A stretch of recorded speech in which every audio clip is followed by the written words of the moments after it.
Hello there, welcome to Sec 3 English. I'm Yen Ping and I'm your teacher for Sec 3 English. Together in our time together, we'll be going through the different components of your English exam. Now for this term, we'll focus mainly on two Paper 1 components, situational writing and continuous writing. In terms 2 and 3, we'll then focus more on your Paper 2 alongside your editing, which is also part of your Paper 1. For today, we'll be doing an introduction to situational writing. That's the most important component in your English exam. Now, some examples of text types you may be tested on are emails. Okay, you may be required to write email to a friend, a relative, or maybe your school teacher. You may also be asked to write letters. Okay, either formal or informal letters. You may be required to write proposals or reports, which are essentially the same. Okay, a proposal, however, is written before the event to propose an event. A report is usually written after the event itself. Okay, you may also be asked to write a speech. Okay, thank goodness you don't have to deliver it, but you just have to write the speech. Now, you may also be tested on this one that is not really commonly seen, but some schools like to test it in the school exam, and that would be article, like a feature article, a newsletter article. Okay, so these are the formats that you may be tested on, and according to the syllabus, you need to make sure that your text responds to a given purpose, audience, and context. Okay, so these are the basic requirements of the situational writing exam component, and you need to pay attention to this if you do want to do well in your situational writing. Next up, we need to look at audience. To whom are you writing?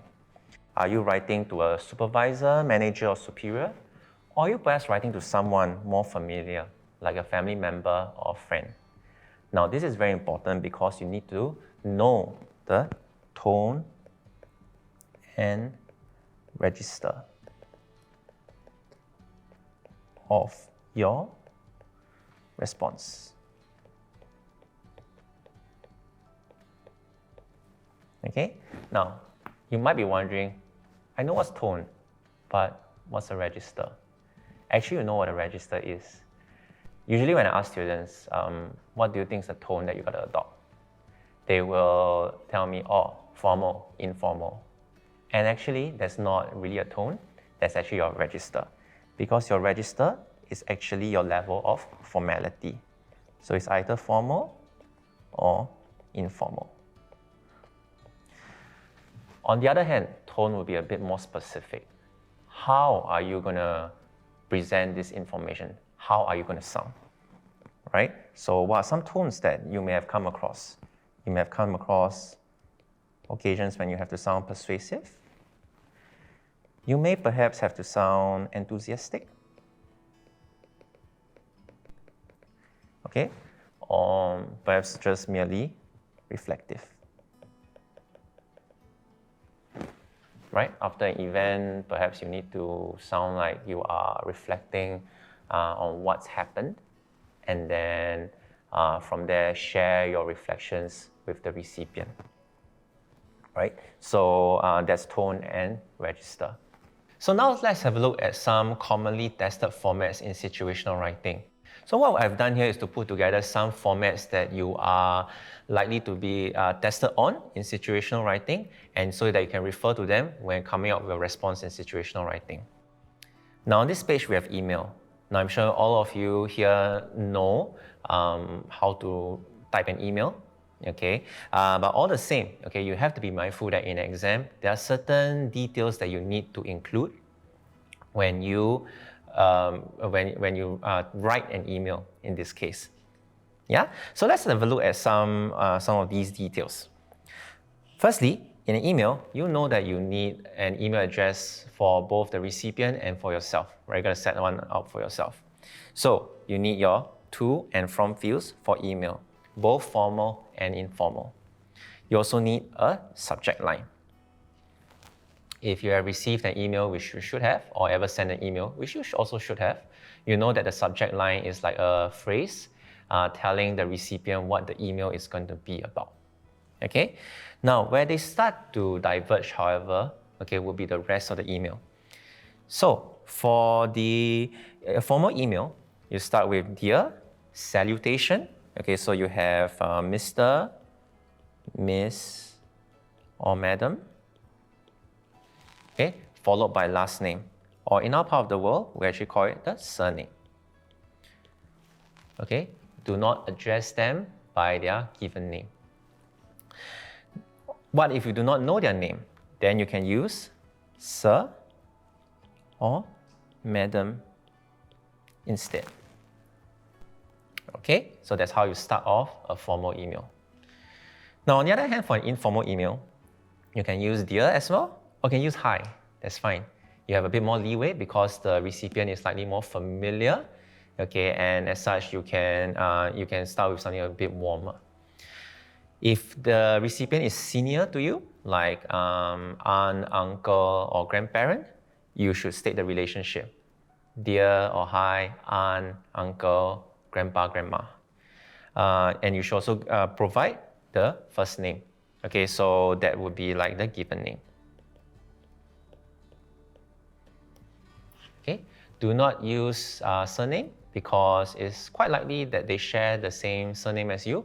And even if not, okay, giving full names just make it sound too formal and also very distant as well. Okay, so that's how you can start off an informal email. And last but not least, you have an indoor archery range that can simulate all weather conditions. So rain or shine, day or night, okay, this indoor archery range can simulate those conditions, okay, with built-in safety features. So hopefully no accidents in the archery range. So these are some of the facilities in the new school wing, okay, that's contributed by the alumnus, Mr. Richard Wang. So what are some details that you were able to pick up from this visual? I hope that you were able to see that actually the facilities featured, they serve different functions.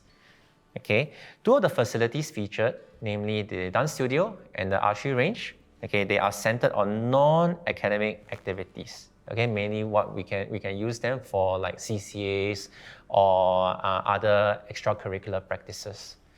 While the IT lab can be used for both academic and non-academic purposes. Okay, so you can use it during class time. You can also use it during CCA as well. The key features of each facility are highlighted. So these are some of the key features that are noteworthy, okay, that can actually be highlighted, okay, to the students so that they will be excited to go try out. So your job is, of course, to expand on these features. And the poster is written in a matter-of-fact manner, okay, which means that, I'm just telling you what this facility has, okay, and it's your job to highlight the relevance to students here, okay, because you want to get them excited about this facility, this new wing, okay, so it's your job to make something that may sound very matter-of-fact, very descriptive, it's something that's really exciting. Let's have a look at a couple of questions that students usually ask me about situational writing. Okay, so firstly, I always get this question, is there a correct option that I should choose? Right? Looking at these three devices, is there a correct option? So what do you think? Okay, true or false? There's a correct option that I should choose. Okay, just to be very clear, okay, the answer is false. There is no such thing